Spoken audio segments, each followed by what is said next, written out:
All right, we are live. Yay. Sometimes you have to be your own Wonder Woman, Diana, and you have to figure out your technology issues. That's right. And I'm in the business, so you would think I could at least join on Be Live. Well, you know what? Every once in a while, technology gets the best of all of us, right? Well, we're here now. That's right. And that is all that matters. So hello to everybody that is here with us live and watching us recorded. I'm Rebecca Radice, and we are starting a whole new series today where we're going to really focus on every social network. And to do that, I am bringing in somebody who I absolutely adore. She is a part of our team here, so you've probably seen her interacting, but she has quite the history on Twitter, which is why I wanted you to come in and kick us off as we talk about how to use Twitter within your business. But let me give a little bit more of your background. And I know I can only scratch the surface because you have such an extensive background. You do. As you mentioned, you're a technology expert. You cover events. Like I see that you are going to Munich, Germany, which is really exciting to launch the new Huawei phone. Is that correct? You said that perfectly. Yay, I got it. If you ever have any question on how to pronounce Huawei, just think, it's my way or the Huawei. Ah, very nice. All right. And hi, Bruno. Bruno, I saw you in there. Hi. Yeah, just want to say hi to you. Well, shout out. Oh, yeah. Hey, Bruno, great to see you. You've also been an Apple consultant since 2009, so helping people with their IT solutions. And on top of that, you have written now how many blog posts? Oh, I stopped keeping my little Excel spreadsheet, but it's over 4,500 at this point. Oh my gosh, that might just seem incomprehensible to a lot of people, 4,500 blog posts, but you have written on every topic from technology to social media with a very serious focus on Twitter. You've been on Twitter since the early days, and you have one of the most engaged followings I've ever seen. You are just such a master at getting in there, building a community, keeping your community involved, and that's everything I want to chat with you about today. So thanks for joining us. Thank you for inviting me. I'm so happy to be on a live event with you again.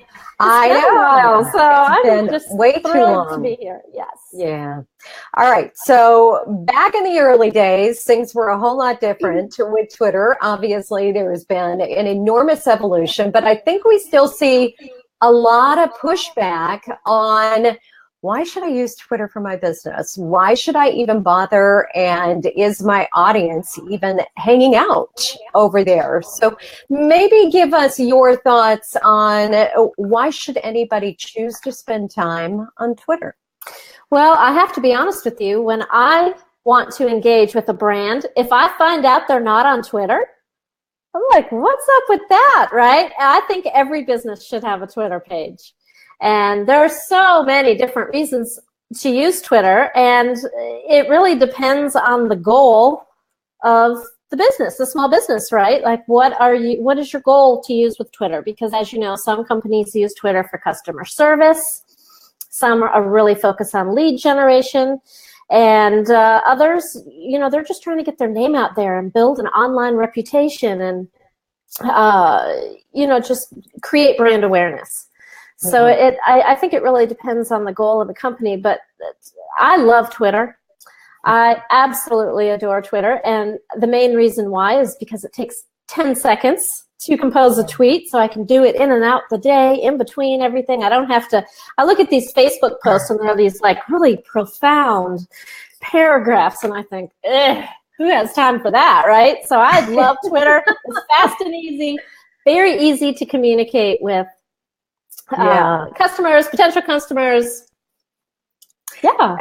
I totally agree in the fact that it is short, it's sweet. It does give you a very short amount of time to engage your audience. And I think that can be part of the challenge, though, is it's a double-edged sword where it can be, short in time, as you said, to be able to get in and get out.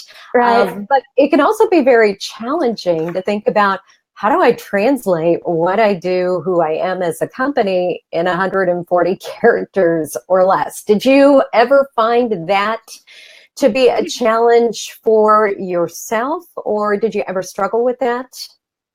Well, I don't know. I'm sure you've seen this on Twitter, but the people who use their background image, their bio, their picture, use all of the resources there, you can get a snapshot of what that business does in 2 seconds, right? Yeah. So it doesn't necessarily, you don't have to feel like you have to communicate that in every tweet and cause yourself all this stress about, am I saying the right thing? It just, if your page is crafted using all of the resources that Twitter gives you, if somebody wants to know about you, they will get a very clear picture from that information. Would you agree with that? Yeah.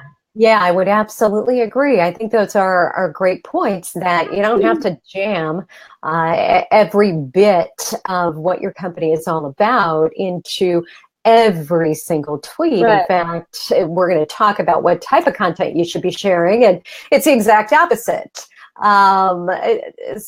Great tips. Where would you say, just as people are starting to get warmed up to the idea of Twitter, you mentioned a few different areas where they should get started, maybe put some information. Do you have a few different locations where they should really focus on sharing what their company is about, talking about what their company is about? You mentioned the bio, maybe the cover image. Right. If, excuse me, if a business is looking to generate leads on Twitter, let's use that as an example. You have to think about the Twitter buying process, the Twitter sales process. It's different on Twitter or any social media than it is in the traditional cycle. So you want to set yourself up so that when the consumer or customer is ready to move forward with you, they can get all the information easily, instead of you going to them. And you see those people trying to push their sell stuff on auto DMs. It's like my biggest pet peeve. That's not how it works. Instead, just position yourself, build your reputation, build your brand awareness, and make sure you're targeting those tweets to the right people. And then when they're ready, make sure they can have all the information at their fingertips. So of course, like you mentioned, the Twitter background image, your bio, your link, your avatar, all of those are your pinned tweet. All of those things give insight into you, your business, what you're trying to do, what you're promoting, and people should be able to get a very good idea. Don't forget your hashtags, all of those things. People should be able to find very easily and very quickly, get a feel for what you do.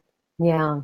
Well, and all of those things are definitely some of the first things that they're looking at as they're coming over and deciding whether or not they're going to follow you. So really important that you take the time to craft a bio, which we talk a lot about within the course, that leads people through that process. As you were mentioning, the way people use Twitter, the way they learn about you, the way they connect with you as a company, very different than maybe how they're using Facebook or using Instagram to get to know you. And so it really does speak about knowing your audience and understanding what they're looking for. And I think that's another big question a lot of people have is, well, okay, Diana, so I'll get on Twitter, I'll set up my bio, I'll start to tweet a little bit. It sounds so hard. Like you make it sound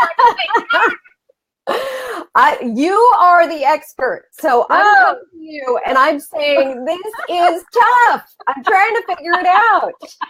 And I say to you, okay, I've got a few tweets out there, but how do I find people that are my exact right audience? How do I find people that I want to connect with? How do I find people that are potential clients? Do you have any tips on where do we get started? Off the top of my head, I can think of 2 tips on that. The first one is using a tool, which you are the queen of tools. You know about all of the tools. But you can use a Twitter tool to find out who is tweeting about what hashtags. So I think, let me describe the process from the beginning, because I feel like we're kind of going at it flip-flopped. Based on what you're tweeting about, you've probably got 4 or 5 hashtags. Maybe 3 or 4. For me, it's digital transformation, IoT, AI, and 5G. Those are my main ones. And so you need to choose strategically which hashtags you want to be associated with your business. After you have that information, then you can use the Twitter tool to find out who else is tweeting about those hashtags, who in the community is asking questions, what people are out there trying to gather information. And you can do that by using a tool like I use. I love Manage Flutter. You know that. I'm a huge Manage Flutter fan. But there's tons of tools you can use for that. Or you can just do something as simple as go to Twitter search and put in a phrase that it's kind of like, think of it like intent-based SEO. Think about the kind of questions that your potential customer might be asking. Put yourself in their mind and type into Twitter search the kind of conversation that they might be having, the kind of questions they might be asking. And you can find whole threads of people that are talking about different topics. So whether you choose to go by a tool, which is how I connect with new people, and I love it, I've never had a problem connecting with the kind of people that I want to connect with, because it's just a matter of tool, manage, didn't get it. Oh, Manage Flitter is the tool that I use, Bruno. It's called Manage Flitter. It's all one word. And I have the pro plan. I think it's $12 a month. But that's just one of many. Rebecca, why don't you tell your favorite tools? Because I know you use tools every day. A ton of them every day. Yeah, and Manage Flitter is a great tool. It does a lot more. I think they have a free plan as well. They do have a free plan. Yeah, and that's a great tool if you're looking to do that research, like you're talking about, find those people that you want to connect with, but it also allows for management. So as you start to grow, it will allow you to keep your stream clean. So unfortunately, there are situations where people get on Twitter and then they decide it's just not for them, and they drop off. And so you're able to kind of work through and unfollow those people that maybe haven't been tweeting for the last 30 or 60 or 90 days. So to really keep your finger on the pulse of your audience, which I think is really important. If you simply want to do keyword research, and what Diana was talking about, we talk about within the course, which is understanding the true intent of your audience. So what that means is let's say you're having a conversation with your audience and you are, let's just say, because Diana, we all on the team love food. We love talking about it. We love eating it. We love looking at pictures of it. I have a better idea. Before you use a cupcake company as your example, which I know you're about to do, yes, let's think more healthy. Let's say we have a health and wellness company that it's January 1st, and we're like, we want to connect with some really good people. You might go to Twitter search and type in, I really need to get healthy. Type that in, because somebody, January 1st, they've been sitting around eating cupcakes all Christmassy, all holidays, right? They're going to type into Twitter, I really need to get healthy. Well, you would be shocked how many tweets will come up of people talking about that. Yeah. Right? Yeah. But you got to type what that person might type, not necessarily what you might type. Yeah, so the difference would be your first point, which was typing in health and wellness. How many people are actually going to type into Twitter search or Google search health and wellness. And a great example that we talk about within the course is pick up your phone. And we talked about Huawei, but of course I'm an Apple user, so I would ask Siri, how do I lose weight? Or how do I get healthy? Or how do I eat healthy in the new year? So it's really more those questions that your audience would specifically ask of Siri, ask of a friend. Diana, you know, I might, if you lived in the Los Angeles area here with me, I might ask you, what are some healthy recipes, or what are some healthy restaurants, or what's your favorite type of food when you're fasting off those cupcakes? And then the thing is, there's a very important step 2 here. Yes. Because what I see, where I see some people drop the ball on this, is, okay, they put the right thing into search, and then they spam the thread with something like, save 25% today only, buy, blah, blah, blah. Yes. That's not what you want to do. That's a good way to get blocked, right? Yeah, you don't want to do that. Yeah. You want to interject yourself, provide some valuable information. Hey, did you know this? Or, hey, I just wrote an article last week about ways that you can get healthy in the new year. There might be some things in there you didn't know, or whatever. And ease into it. Well, and we talk a lot about, in marketing especially, just trying to get into the head of your audience, of your perfect client or customer. And it's really no different with Twitter. You're just trying to understand, why are they going to Twitter? What are they looking for when they're looking for what you have to offer? So what is your product or your service, or that cupcake, or that healthy alternative that we should have Leanne in here, right? Leanne is the healthy cooker on the team. We should have her. Exactly. She's always trying to bring us back over to the good side of eating. But it's really, really allowing yourself to put yourself in the shoes of your audience. Something you said, something you just said, which I think is so key, because it simplifies it. Pretend like Twitter is Google. Because so many people are like, well, I know how to do that on Google. Yeah, I know how to find anything on Google. But then when they get to Twitter, it's like, oh, wait a minute. I'm not sure how to do that. Just use Twitter search like you would Google. Yeah. Right? Because you would use the same kind of intent. Just pretend it's Google, and then suddenly it will become easier. Yeah, no, that's an excellent place to start. And another great place is Twitter Advanced Search. So if you haven't used Twitter Advanced Search, just Google it once again. And it's a great place to put in those types of words, those phrases, those questions that people are asking. And you can actually then just click right through. It'll take you over to those conversations. And now your next step is to start to do your research. So start to look through who is tweeting. You can see who the top, so the most interacted tweets are within that stream. You can look at all of them.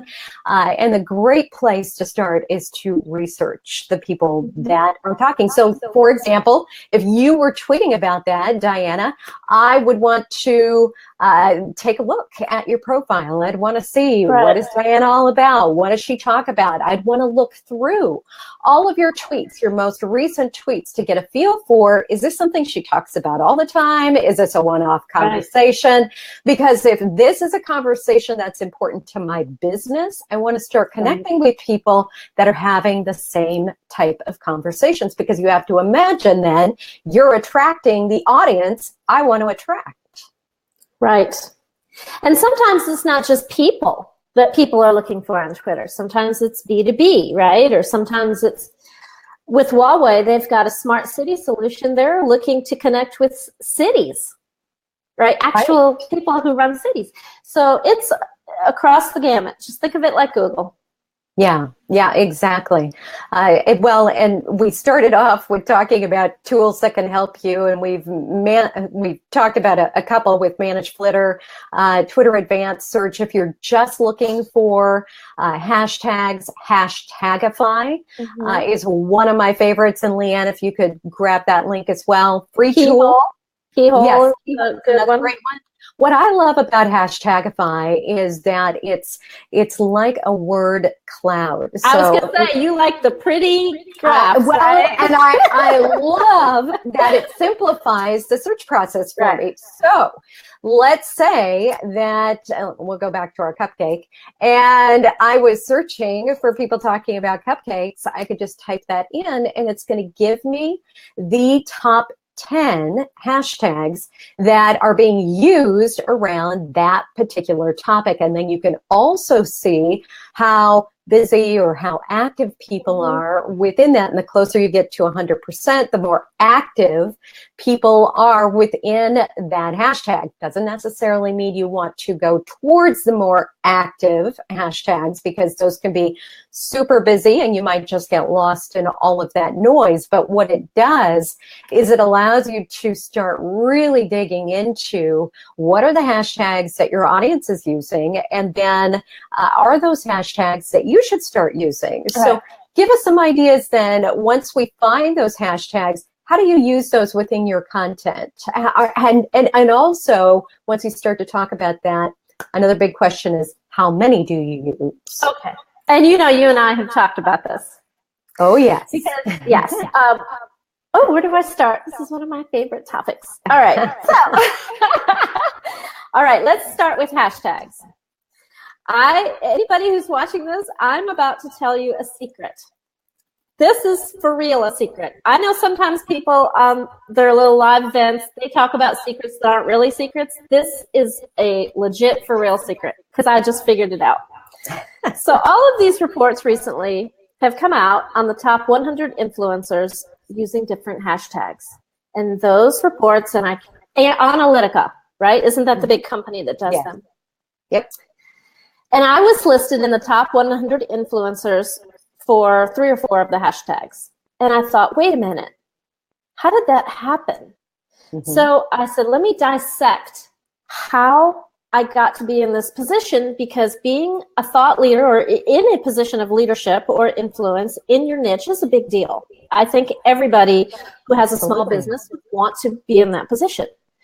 So I said, okay, I haven't gone to any more events than I normally go to. I haven't been tweeting more than I normally do. How did that happen? So I went through my Twitter to dissect how that happened. And I figured out that if you are using, first of all, like I said, choose about 4 hashtags for your business. Try to keep almost all of your content relevant to those 4 hashtags. For me, it's digital transformation, AI, 5G, IoT.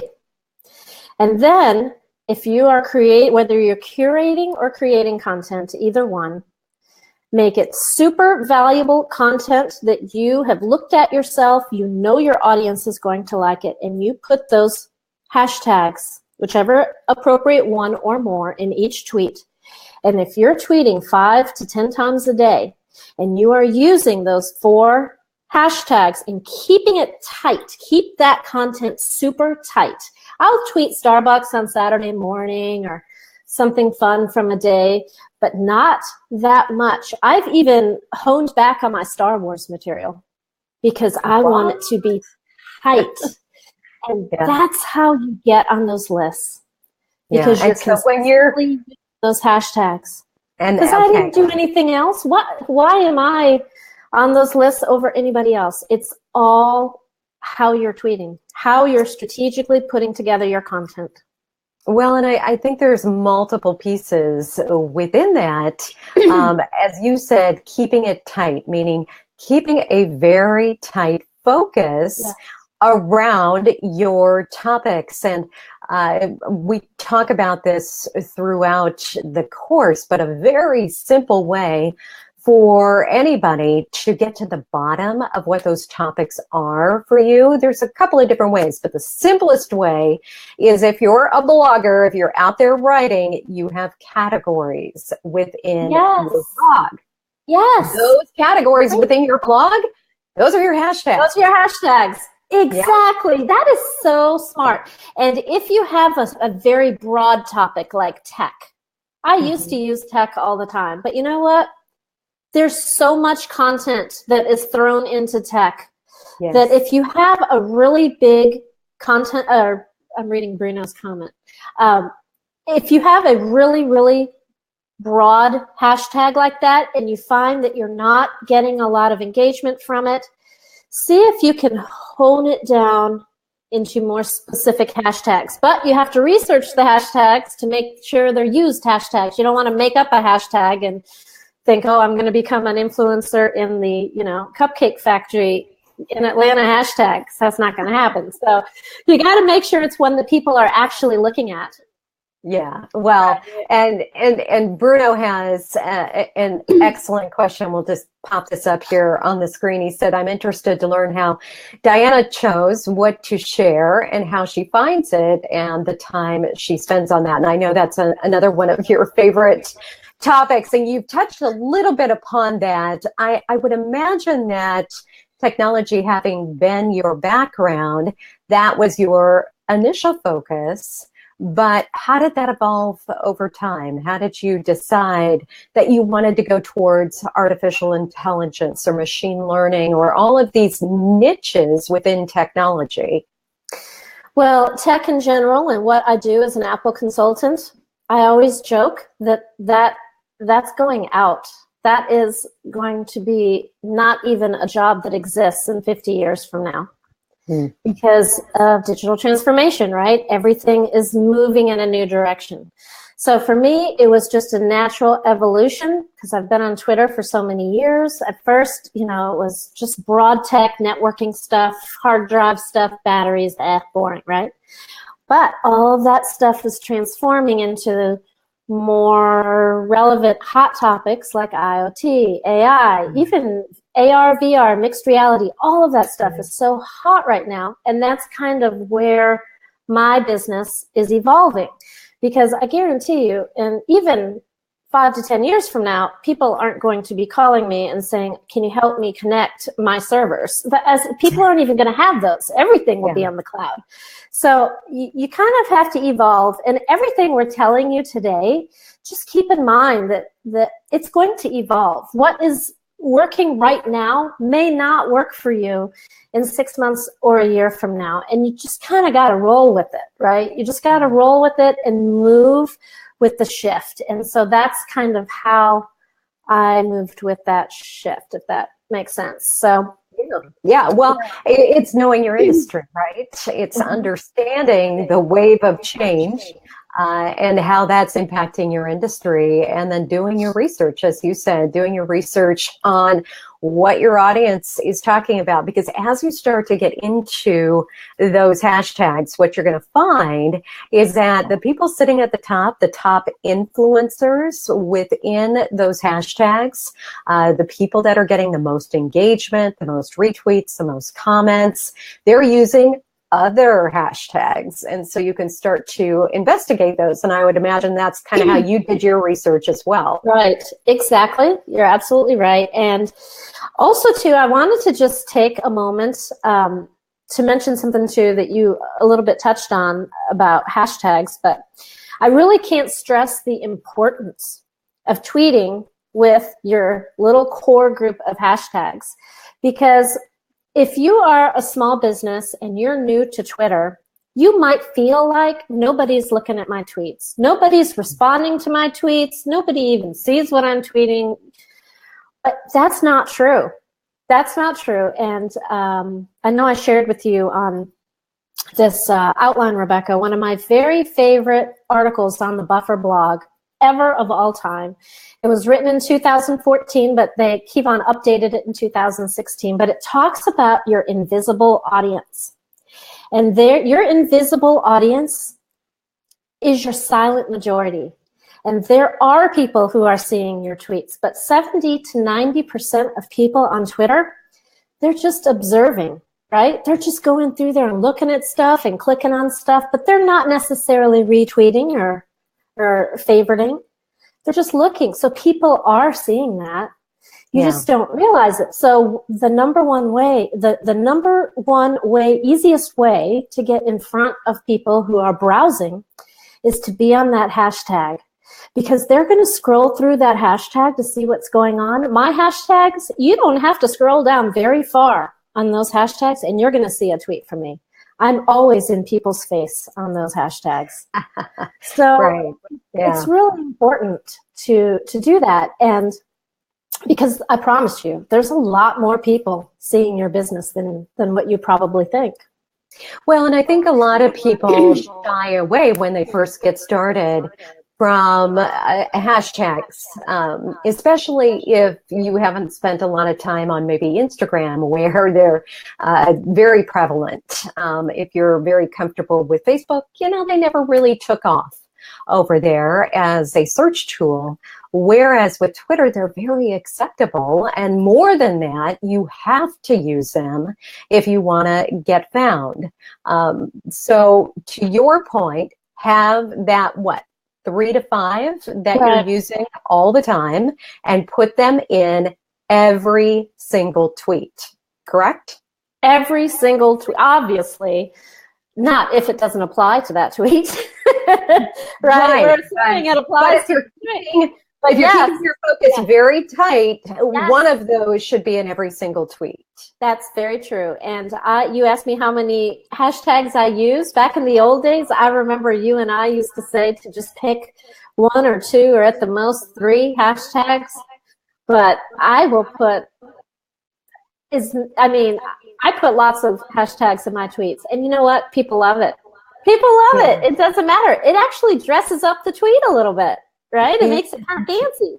Yeah, very true. I think hashtags have also become very similar to how we use emojis, where they tell part of the story about our tweets. So yeah, I would really encourage everybody, don't push back, don't be afraid to use those hashtags. Obviously, you want to make your tweet easy to read. What I don't care for is every other word is a hashtag.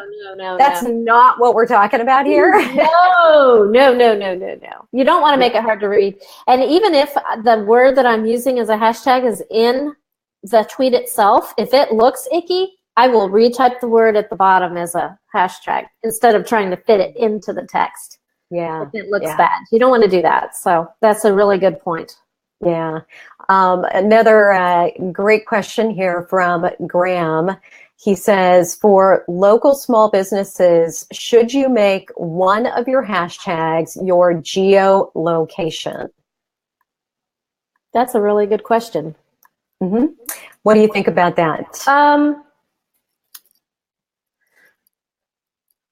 I think I would. Right? I don't have research to back up my answer on this one, but I would. I think I would, because your city is important where you are, and you're a local business. So to me, and actually, Rebecca, I think I read something you wrote on this, and you do that in a lot of your posts, especially on Instagram. Yes. I see that from you a lot. Yeah, and geolocation is a huge opportunity if you're a local business, small business, and you want to connect. I would absolutely use both the ability to geolocate, so tag your location, as well as turning that into a hashtag. So hashtag Los Angeles. I use my day in LA a lot on both Twitter and on Instagram, which it's an active hashtag, but not so active that people aren't going to be able to find me. And to Diana's point, you want to make sure that you're showing up in that feed. So look at a hashtag that's relevant to your business, that people are actually using, and that you can use over and over and over again, because there are a lot of people that are going to want to connect with you just because you're a local business. So I love that question, Graham. That is such a great question. And I would use it in every way possible.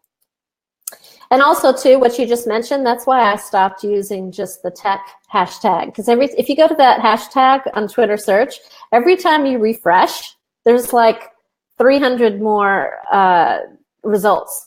I'm like, nobody's ever going to find me in here. This is ridiculous. Right. Yeah, and it does. It becomes too much noise to the fact that people you're never going to show up in those top tweets, and people are never going to be able to find you. So depending on your location and where exactly you are, it's going to take a little bit of research on your part, and that's where a tool like Hashtagify comes in, where it does the work for you. It tells you how active that hashtag is, and then you can click through. You can see how many people are actually talking within that. And let's take that one step further and talk about then, once we start to make these connections, how do we manage all of the conversation that's happening around these hashtags? And I know you have lots of tips on this one, especially Twitter lists and how to use those. But let's talk now about, okay, we're making some connections. We've figured out our hashtags. There's a lot of conversation happening around these every day. How do we pop into these every single day, make our presence known, show up, create conversations? I think that the key to that is doing what you have always taught, which is to schedule your content ahead of time, maybe once a week, maybe sit down on Sunday, schedule your content for the week, or however you're deciding to do it. And then that way, every single time you jump into Twitter, you can maximize your time by making those quality connections. It's the same thing that you've said about Facebook, right? It's the same thing. You want to use the time. Nobody wants to spend all day on social media, right? Who has time for that? What? So you have to. I mean, really, seriously, I remember back in the old Twitter days, like in 2009. Do you remember Follow Friday when that was popular? Okay. Now it's all spammy and nasty, but remember when it was like a thing? It was exciting. I used to take Fridays off every week and be on Twitter all day, and I had the best time because it was Follow Friday, right? Nobody has time to do that anymore, please. That was back when people only had Twitter and Facebook. Now, everybody has a million sites and nobody has time. So be smart about it. Be smart with your time. Schedule your content and hand select it. Bruno asked a question about finding content. I am embarrassed to tell you how much time I have spent curating content over the years. It's crazy. And you don't have to do that. There's tools like Post Planner that help you find it. I find great content on there. There's all kinds of different ways to do it. But curate quality content, create quality content, set up your tweets. And then when you get on there, you can be live, right? You can jump into those conversations. You can introduce yourself without being all stressed out like, okay, I have 5 minutes to spend on Twitter. I got to find something to tweet. No. Have that all taken care of. Right. So that when you have 5 minutes to spend on there, you can actually be effective. Yeah. Well, and you said, and I think that is your kind of weekly plan. You take an hour or so on Sunday and you get all of your content scheduled out, and that way you don't have to worry during the week. So you're researching and you're using tools like you just mentioned to find content. You're probably finding that content on Twitter as well. I was going to say, if you're following your own hashtags and keeping up with what's going on in your industry, you're just going to just naturally stumble across some. For my audience, they love those infographics. They love infographics. But it takes time because a lot of people who tweet them, they don't put a link for the larger one, right? They don't put a link for a larger infographic. So you got this little itty bitty thing on Twitter you can barely read. Right. So what I'll do is I'll take their tweet, I'll save the image, I'll go do a reverse search on Google Images, I'll find out where it was tweeted so I can retweet that with a link to, it takes a few minutes to do that. But then that's a tweet. And Bruno, I use a queue because I use Post Planner. And Rebecca, I know you use Post Planner and Sprout Social. together, but I put them in a queue, and I've always got a couple hundred tweets in my queue, and that way I keep track of which ones perform, which ones don't, delete the ones that don't, constantly add new content, and just keep it rolling. So talk a little bit more about your content strategy. You talked about infographics, and I think no matter the industry, those do well across the board. That's a great hashtag across the board too. Yes, yeah. So talk a little bit more about creating a Twitter content strategy and figuring out what type of content works best. Well, once you figure out your hashtags, there you go on your content, right? You know what you're looking for. It's really, really important to watch your Twitter analytics, because for me, it would be convenient for me to tweet my content mostly in the mornings, my time, because I can be there to reply to tweets. But according to my Twitter analytics, that's not when the majority of my audience are looking and engaging with my tweets. They're looking at my tweets from midnight to 5 a.m. my time, or 1 to 6 a.m., right in that time when I'm not on Twitter. So you want to go tweet at the time your audience is online, right? So you want to tweet all the time, but when the majority of your audience is looking at your tweets. So you'll see me tweeting a lot of things that are in the middle of the night my time, because I know that's when most people are looking at my content, even if I'm not there. And then in the morning, when the first thing I do in the morning is like, okay, let me reach for my phone, click on Twitter, and see start engaging with people and replying to tweets and all of that. So you have to really cater to your audience that way, because that can really help you figure out the right time to tweet for your audience. So that's important. So maybe some tools that can help you figure that out. So for anybody that says, I have no idea when my best time to tweet is, how do I figure it out? Well, Twitter analytics. Everybody has that now. Very simple. It's not complicated. Very, very simple. Just go to your Twitter analytics, and it gives you so much information. I was on mine yesterday, and I was like, whoa. It says that it'll tell you the #1 interests of your audience. It will tell you the age, male or female, all this information. And you can use that when you're crafting your Twitter strategy. So when you're thinking about what to tweet, you're going to stay around those hashtags for your business. When you think about when to tweet, you're going to look at your Twitter analytics, or, whichever social media site. I think almost all of them have analytics now. Yeah. Look at when your audience is looking at your content.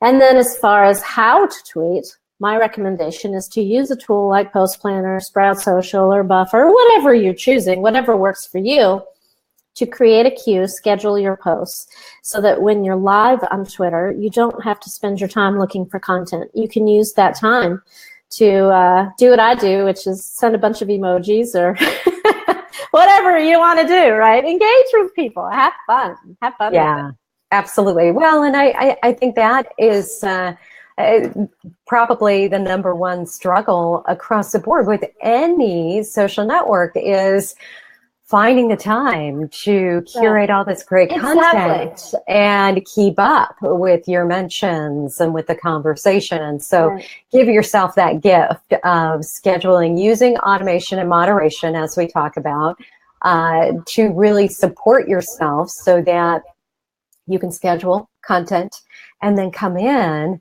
and have those fun conversations instead of feeling overwhelmed. Like every time you hop on, it's like, oh, what am I gonna tweet? Yeah, what am I gonna you don't want to do. Yeah. And another thing too is, because I think I've seen this happen with just about everybody I've talked to about it, is you'll look at your mentions and you'll have enough mentions that you can easily reply to. Months go by, 6 months goes by. Now you have a lot more mentions, but that's okay. You're keeping up. A year goes by. Okay. Now when you look at your mentions, you don't have time to answer everybody. You don't have time. You're thinking, what am I? Don't worry. It's all okay. You're going to get to them when you get to them, right? Yeah.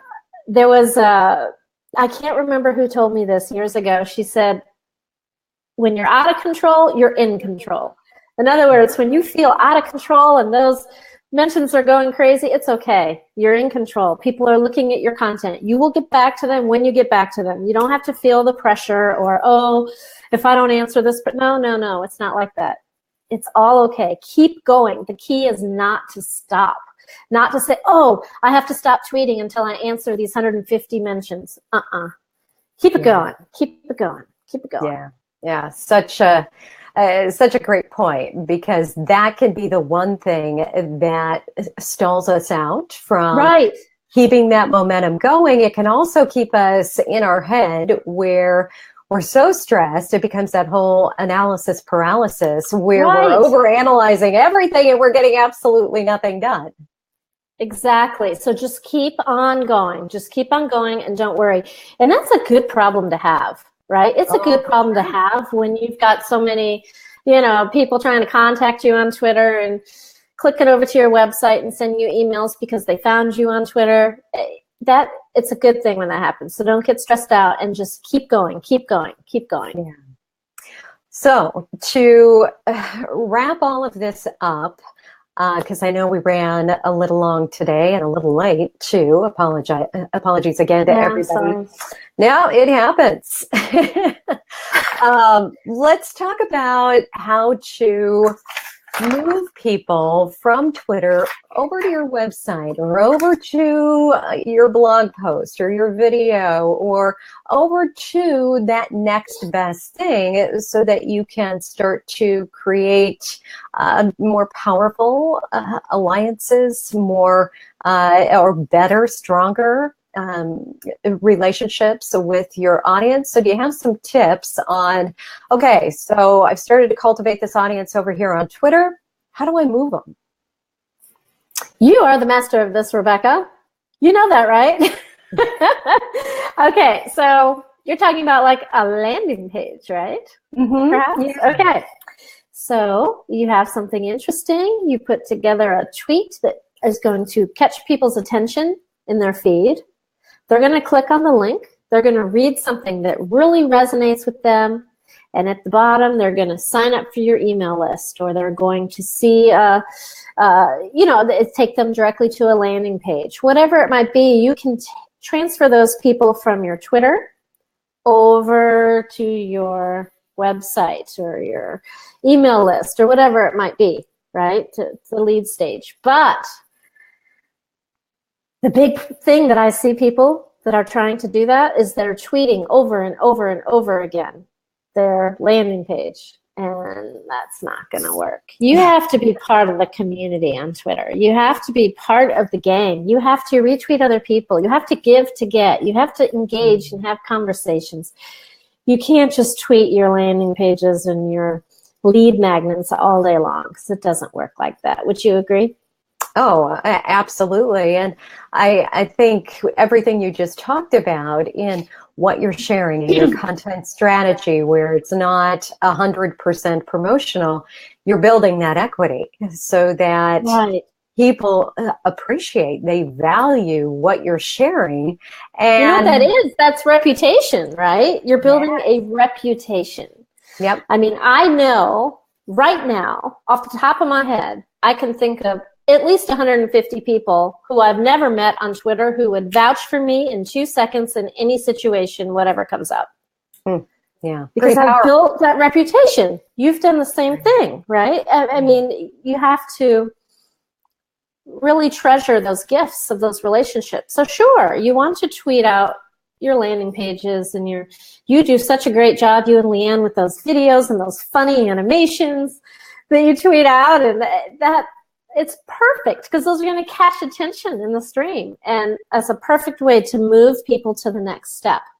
But if you look at your Twitter page, you also see that you're engaging with people and you're retweeting other people's content, and every link doesn't go to your blog. Of course not. As a matter of fact, one or two a day maybe go to your blog. The rest is other valuable content. So, and also too, it's so important to stick with those core topics, because if I tweet something to do with technology, I know my audience is going to love that.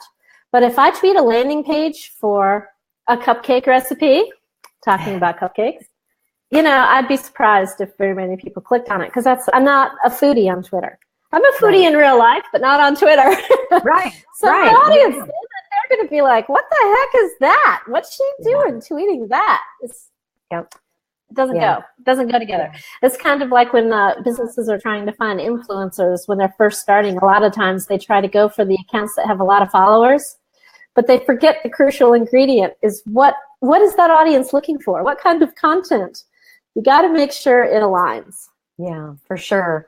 Well, and that's traditionally one of the biggest problems I see is there's no real strategy behind the content you're sharing or the hashtags that you're using because you haven't taken the time to really understand your audience, what they're looking for, and then inject that into everything that you do. And it used to be, we used to talk about 70-30, where 70% of the time we were sharing other people's stuff. Yeah. 30% it was ours. And I think that's really shifted over the years. And it's also going to shift as you're in different stages within your business. So if you're just launching, obviously you're probably going to share a lot more about your company in those early days. Or if you're launching a new product, you're probably going to talk a lot more about that product than you would normally tweet about your company. And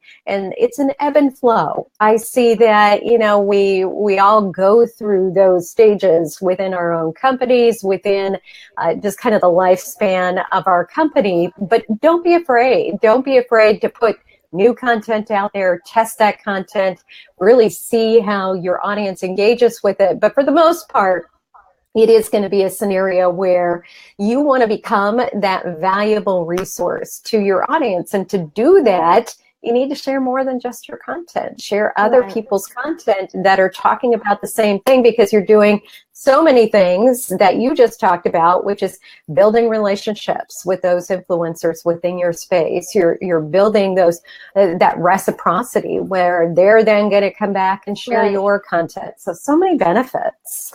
And also something else that you said that I think is key is you said you have to take the time to learn about your audience. And I think that so many people say that, we have to learn about your audience. And I think that's a very easy step to skip over because people think, oh, I know about my audience. Okay, let's move on. What's next? And the thing is, if you skip over that step, those are the people who say, oh, Twitter doesn't work. Twitter just doesn't work.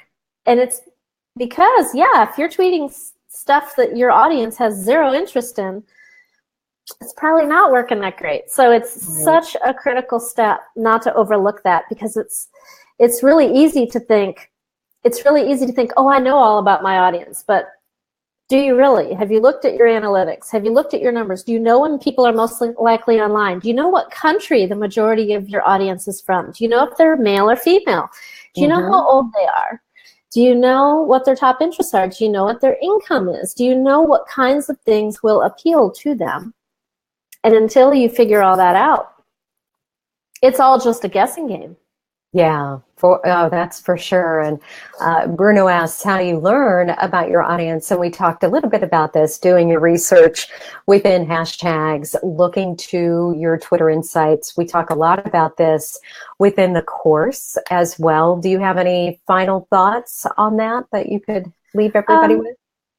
I would say watch your tweets every single day, because there's some things that will stand out to you just by looking at your own tweets that it might not be obvious in your analytics. For example, when I tweet an infographic, I use the infographic hashtag and I put the link to the larger high-res graphic. When I put all that time into that tweet, I can't instantly tell by looking at analytics that that's something that my audience loves. Sure, they're listed in the top tweets, but it just doesn't click instantly. But when all I have to do is look at my Twitter page, and I can see that time and time and time and time again. So look at your own content too. Look at your own page. See how each one of those tweets is performing. Because sometimes I tweet something and I think, oh, this is going to do so well. I can't wait to see. And it completely flops. And I'm like, what? How did that happen? I tweeted something the other day that said, how long does a social media post last? Like, what's the life cycle? And it had all the different sites and and I thought, wow, this is really interesting. Yeah. I know people are going to love this. And it got like 0 engagement. And I thought, oh, well, I guess not. Yeah. So you have to look. You have to look to see and not make assumptions. So I'm like, okay, mental note, don't tweet that again. Or try it at a different time. If you really think it could be the time of day, check your time of day. But yeah, look at just simple. Look at your page. It is a constant learning experience, isn't it? Yes. To, test, analyze, and then adjust based off of exactly that. But great questions to everybody. Bruno, thank you so much. Graham, great questions. Thanks so much to everybody that was here today. And Diana, mostly thank you so much for taking your time out and spending it here with us. I know everybody can connect with you within the group, and let's talk about Twitter, but where else beyond that can they connect with you? Yeah, Twitter, of course. Alex Consulting on Twitter. How about that? Tweet Diana and tell her thank you for being here today. Yeah, if I see that it's you and if I'm not following you, of course I'll follow you back. It looks like, when you look at my Twitter page, it looks like, wow, she doesn't follow very many people back. But do you know what I do? Is I do what you said, Rebecca, and I unfollow people who go inactive. Because I think I'm trying to keep that stream very useful for me. And why am I going to have all those people who never tweet? So, and those people, they don't unfollow you, right? Because they're inactive. They're not even on there. So pretty soon, it starts to look like you don't follow anybody back. But I do follow back. So let me know it's you and I'll follow you back. Awesome. All right. Graham, let's see, Bruno actually had one last question about chats. And Bruno, that is a huge question. So we'll tackle that in an upcoming Q&A. But yes. Diana and I have actually run multiple, we've started and run multiple chats together. So why don't we have you back and we'll just talk about how to use chats to build your business, because they are so powerful. Yeah, that's a whole matzo ball, isn't it? Yes, it is. It is a huge topic, but we can build out that whole strategy, because I know we've both written a lot about that and how to go about finding those chats, how to start getting involved in those chats, how to build relationships within those chats. But yeah, they can be a huge time suck, don't get me wrong. So you have to be very, very strategic with them. But we have found a process that it works pretty much. Works really, really well. Yeah, I was going to say, we pretty much got that down to a science, don't we? I would say so, yes. All right. Well, thank you again. So thrilled that you were here, and we will see you again soon. And we will, of course, see you in the group and on Twitter. I'll see you on Twitter and on Slack. I'll see you on Slack. Yeah, of course. Always on Slack. All right. Take care. Talk to you soon. Bye, everybody.